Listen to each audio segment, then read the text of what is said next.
It's the waiver doc to Jakey. Jakey looks for the opportunity. No submission. Sends it back. Mike to Dwayne. Dwayne to Brent. Brent to John. John to Jakey. Jakey sends it. No!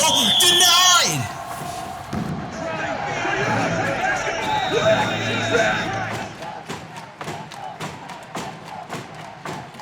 Alright, you're missing some things in your documents. Body denied. Some good old-fashioned denial right there.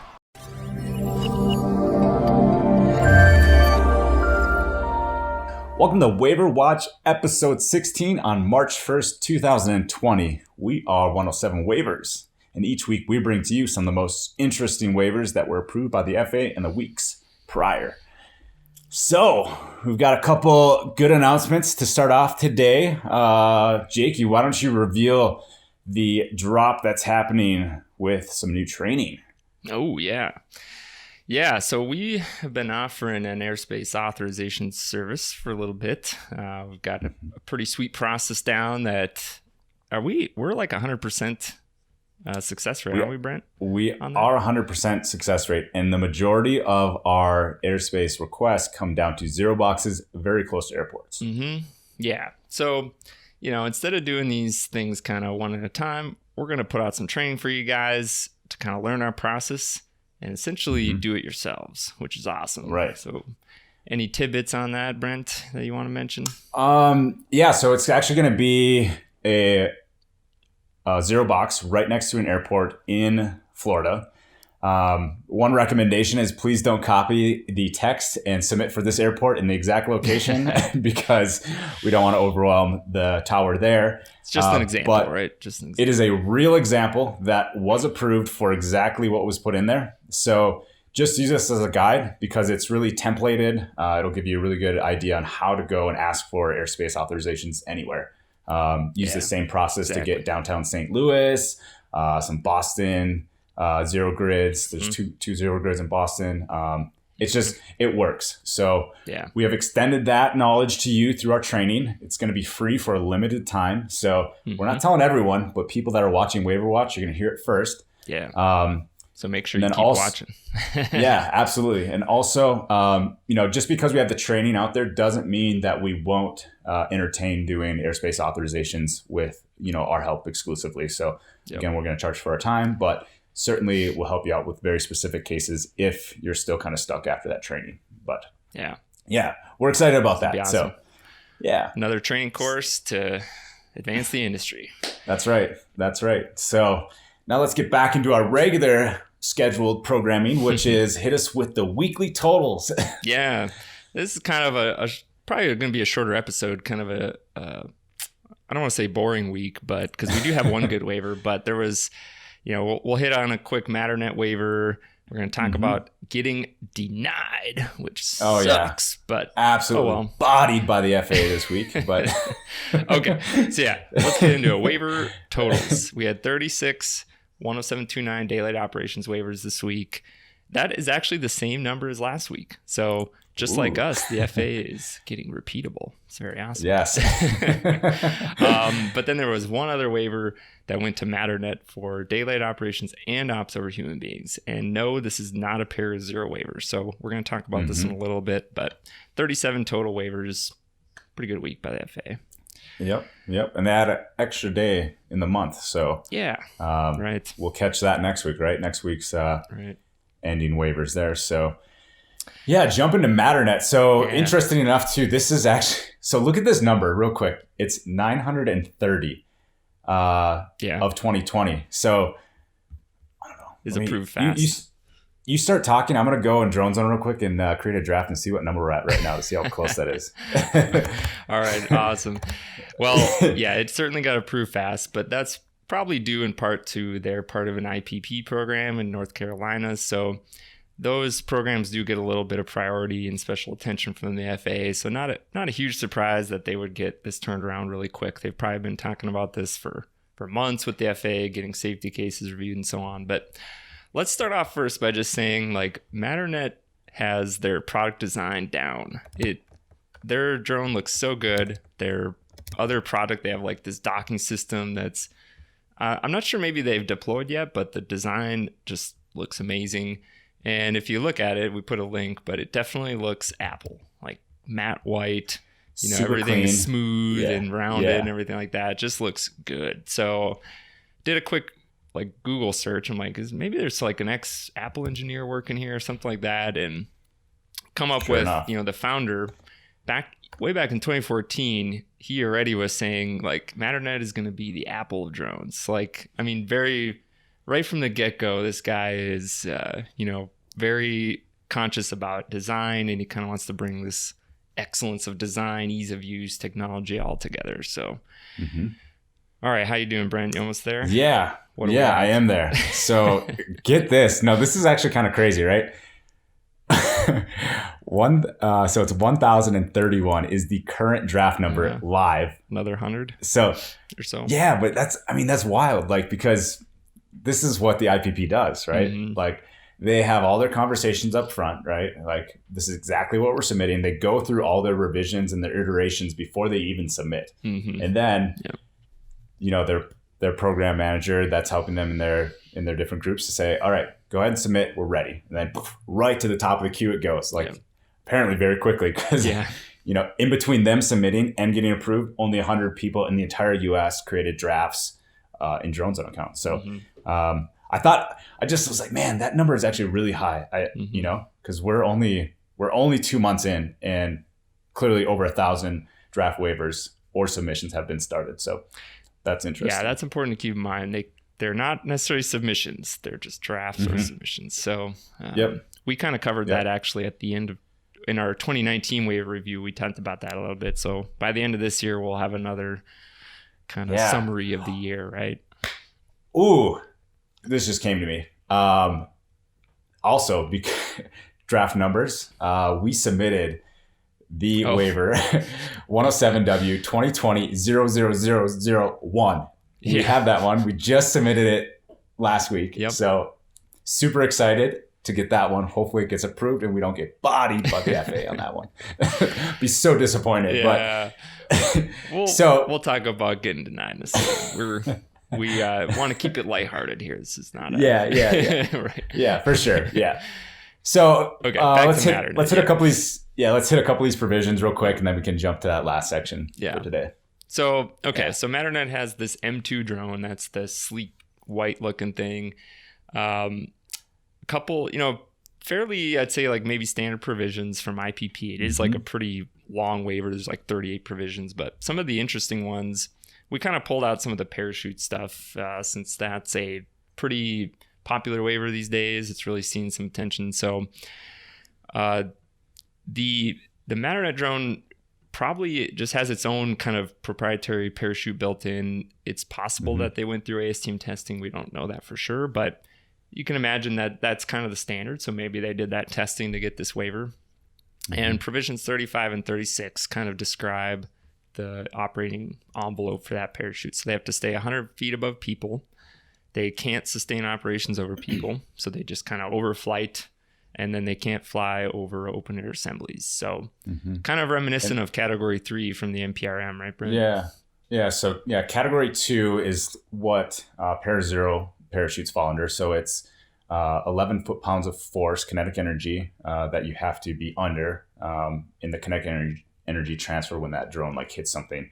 So this is what's tested or proven in the ASTM and the waiver application submission. So as far as Matternet here, like you said, category 3, this is in the NPRM, and it's 25 foot-pounds, less than 25 foot-pounds. So and maybe step back a second too. So because NPRM these days just elicits remote ID. Oh, what is it, right? Oh my God. So we're actually talking about the Ops Over Human Beings NPRM from early 2019. And that did not come to pass.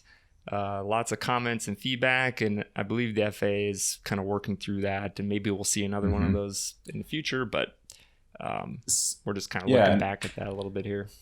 So then what's kind of interesting too, so they actually use the NPRM for some sort of guidance and reference, right? Because they did spend a lot of time and invested time into this document and create it. And there is good content in there, even though if it's not official, right? Yeah. So, the two other things for category 3 is exactly the provisions in 36. You can't operate over open air assemblies.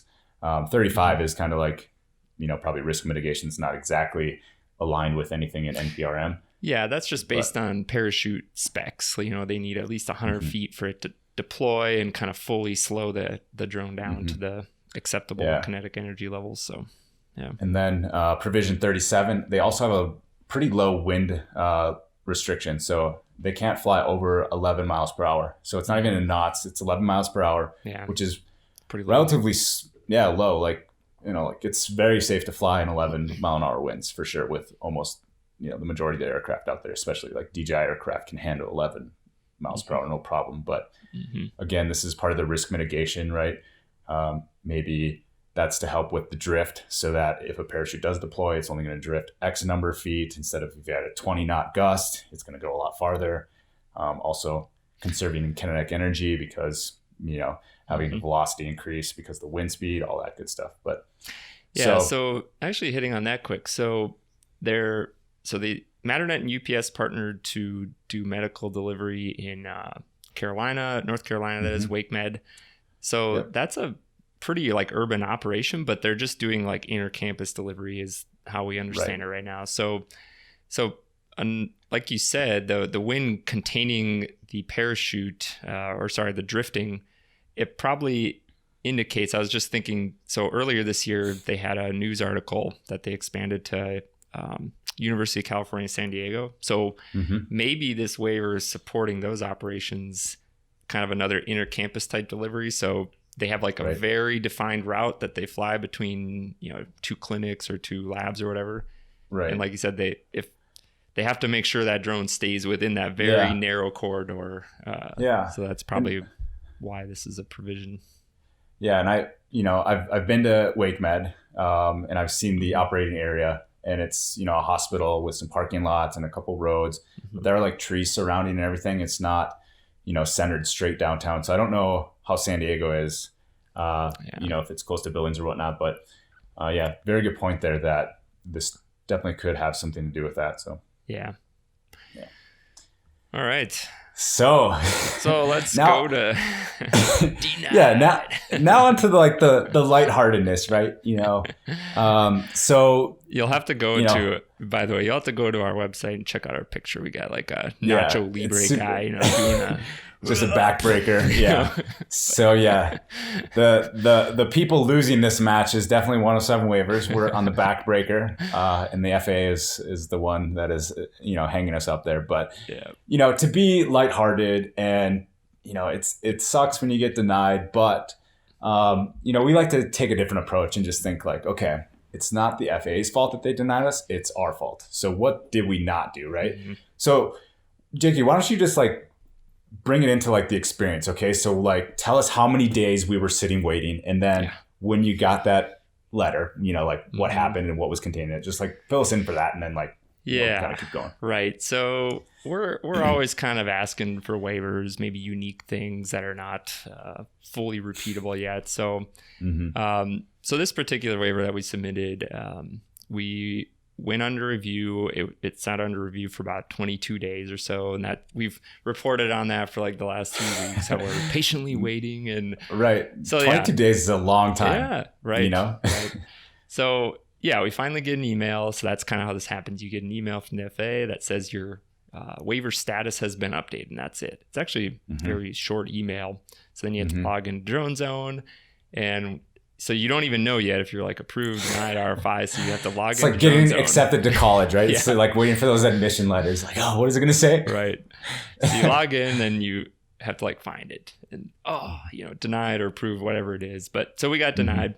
So you can open up the application, and there's a letter in there that says you're denied, and it gives you some maybe advice, kind of canned advice on what to do next, but it doesn't give you a whole lot. Sometimes they put information in there on why, sometimes they don't. So it's maybe a little inconsistent on how that happens. But in this case, we didn't have much. Yeah, there was nothing in the denial. So we had some previous denials that had almost like an RFI. You're denied, but bullet points. Here are the items that you missed. Yeah. So that's nice. It kind of sucks that it wasn't an RFI to begin with, but at least it's one step further. So we're sitting here oh, now what, right? Yep. We we're like, this is a dead end. Like we have no feedback whatsoever. Like, how are we supposed to make our application better?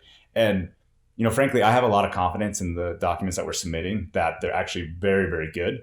But clearly we missed something, but they didn't even give us a hint, right? Yep. So what did you do that made this whole process even much just helped out, right? Yeah. So, So they, in the denial letter, they recommend reaching out to UIS help at FAA.gov to ask questions or, get more information. So did that. And, you have to treat these guys like humans, just be nice about it, curious. So, sent an email, hey, we got denied. We are just wondering if there's more information that you can provide on why that happened and so on. So sent that email off and actually got a response back pretty quickly. So, and it had a couple of bullet points on, hey, maybe you notes were on this, like you missed this or you didn't have enough information on that or something. So hard to say if it's like this completely exhaustive list of things that you missed, but they certainly provided feedback that was useful. And now we're able to go and update our application to hit those points. So. And the items that were in the actual, information back to us, like they were actually good. Like they were like, and when we read them, we're like, oh, makes sense. I suppose we could have added that, and so it wasn't like asking for like ridiculous things or anything like that. It was just like, oh, one thing had something to do with, getting alerts for something and we just didn't clarify that as well as we should have. And so easy fix. Yep. Yeah. So it can be kind of two things, right? Like either you just missed something.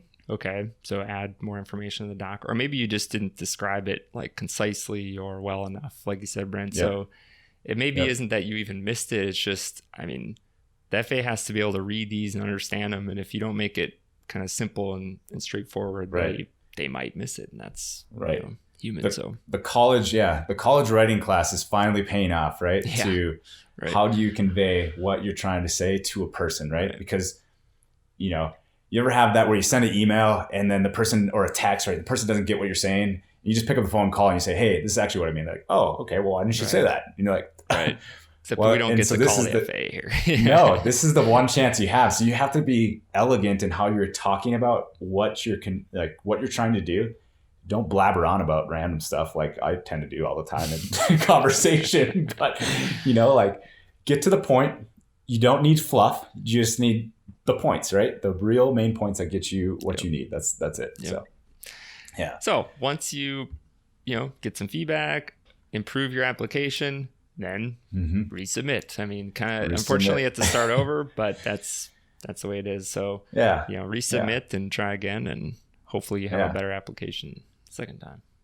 Yeah. So overall, I would say our experience collectively, we don't have hard feelings on this. We appreciate it. It's a process. It's learning for us. And of course, as we experience these are more things that we get to share with you guys. And, so then you don't have to make these same mistakes that we do.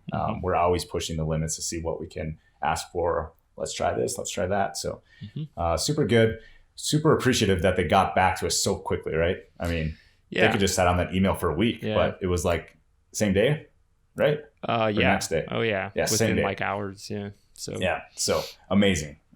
So keep up the good work. Obviously we have to polish it up. Hopefully, I feel like we're going to get it for sure this time around. So they weren't like, you missed this. And it was like, so. Right. And waivers are, I know ours was under review for quite a while, but like waivers are actually getting approved really fast these days. Like night waivers are coming in within days.